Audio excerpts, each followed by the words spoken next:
Hi everybody, this is Nigel Mattel. Today we're going to be visiting a very old, medieval church, right? A Scandinavian church, and they're called staves, and there's a reason for that, and we're going to find out a bit of history. Follow me. Okay? We're going up this way. As you can see, it's right over here. Absolutely stunning, absolutely beautiful. Okay? So let's go take a look.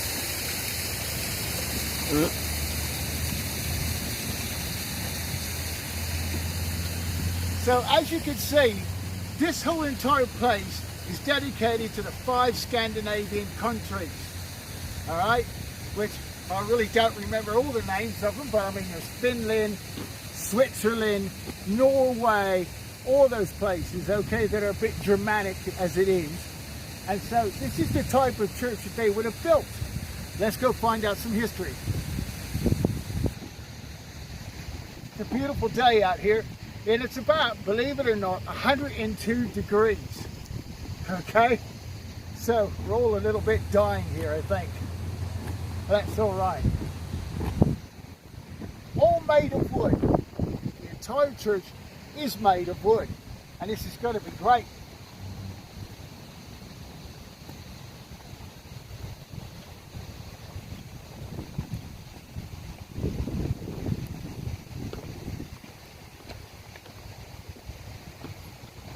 Lots of stairs is what it is.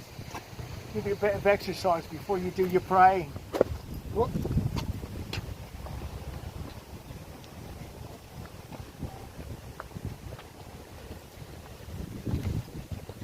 So like I said, as you can see, the structure is completely made of wood. Okay? All of it. So let's go take a look inside.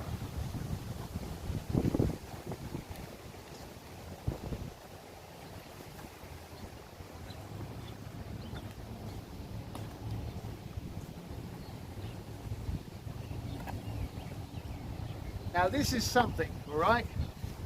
Now you might think we're in Norway or Finland, where we have this medieval church that is Scandinavian, all right? But no, we're in Minot, North Dakota. Can you believe it? Follow me.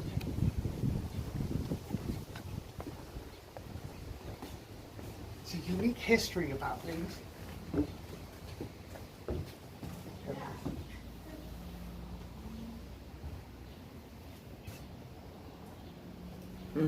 So let's find out about some of the history. Hi. This is Lori. My name is Lori, and I do have Scandinavian background, and so I do know some history of this church. And this is a replica of a church from Norway. The original church was built in the 1200s. That church was dismantled in the 1880s and moved to Oslo and reconstruction, and that church still stands in Oslo. This is a replica of that church. So as much as could be, I mean, I'd probably say it's like 99% original, but a lot of the same symbolism in this church as most other Stav churches in Norway, and I'll have to interject there. Some people say Stav and some people say stave. So my pronunciation of it is Stav. And most of the churches in Norway that are Stav churches, they're not exactly like this. They're each unique in their own way. At one time, there were over 1,000 churches like this in Norway. Now there's 28 remaining, and those are being protected by the government. So the word stave or the word staff, you said, right? Stav, yes. Okay. Now my understanding is that that's like the name because of the pillars. Yes. Okay. What's the significance of that? I know you were talking about there was 12 pillars. Yes. There's 8 in here, and then each of the 4 corner posts are the same. This is made from white pine from northern Minnesota, as the churches in Norway would have been made of pine. And so this post, Right. that is a stav or stave. depending on how you want to pronounce it. There are 12 of these posts. Folklore indicating that represents the 12 disciples. There are also faces up at the top of each of the posts up into the rafter area. There are 12 faces, and that is also said to represent the 12 disciples. Oh, wow. There are 3 sections of the church building. The symbolism of that is representing the Trinity, the triune God. That is also of a folklore, but not really a folklore. I mean, that is the purpose of this three sections of the church. I just think it's amazing because if you take a look at all the woodwork, right? I mean, it's just amazing to me how they did it in the construction of it all, you know? Mm-hmm. So, and you were saying something earlier, I don't know if we go out this way. Yeah. You were saying something about, there's a doorway. Yes. Okay? A doorway for lepers, or what they used to do. Yes. Okay, so this would be like the altar area, right? Yes. And so here is the doorway, and it opens to the outside of the building, obviously, but there's a vestibule around the outside of the building. You can walk all the way around from the front, back to the front again. And so this door would open into the vestibule area, and if the lepers could receive communion through that door, but they couldn't come into the church. Oh, wow. So that is So the everybody- tradition of that door. The tradition. Yes. And I'm taking a look here, and if you do look around a bit, right, what you're going to see is you've got the Last Supper right here, okay? Obviously hand carved, I take it? Yes. And then you've got, and the cross is hand carved as Yes. well, I think. Yes. As well as the altar, the 2 benches, around the exterior of the doors, if you did not catch that as you walked in. Very ornate, intricate carving around the main door and on this side door, very intricate carving. And all of that is indicative of the carving style that they would have used in Norway. I just, I take a look at the ceiling and all of that. I could just imagine the construction of it all, what it must have been like. And especially back then in the time of the medieval period, what type of tools were they using? Well, no nails. No nails. No nails? Yeah, this is constructed with no nails. Can you imagine that? Being constructed with no nails? Yes. Does it make you feel a bit nervous being inside with no nails? No. No, not at all. Not Okay. at all. No, not at all. All right. So, and you say it's intricate all the way around then?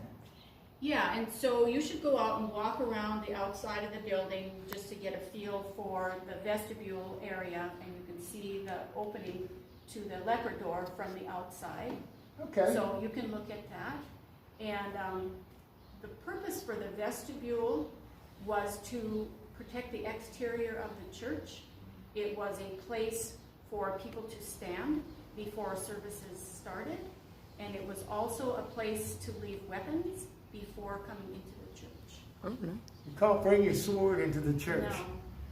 No. So, well, let's go take a look at some of these. We're going to take a walk about around. Okay. All right. Thank And you. Lori, thank you very Thank you. much. Thank you. So, Lori, everybody,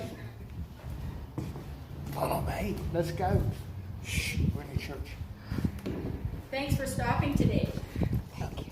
Thank you. Please sign our guest book. Already did. Okay, great. Already did. Yeah, great. Absolutely. Thank you. Okay. Let's go this way.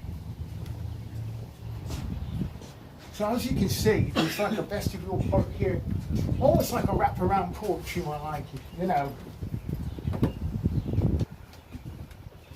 needs to be water. And it's hard to believe that they actually made this even back in the days of the medieval period, and even in modern era. Even this one, though it's a replica, no nails. I think the leopard door is over this way, didn't she say? Come with us if you're an leopard. Okay, so I do believe, I think this might be, is this the leopard gate?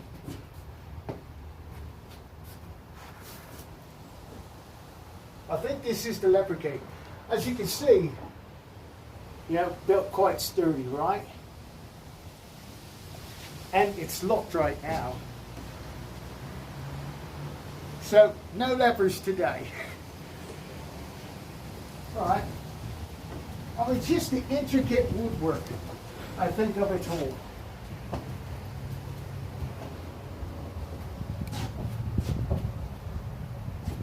Oh, I think we can go back this way.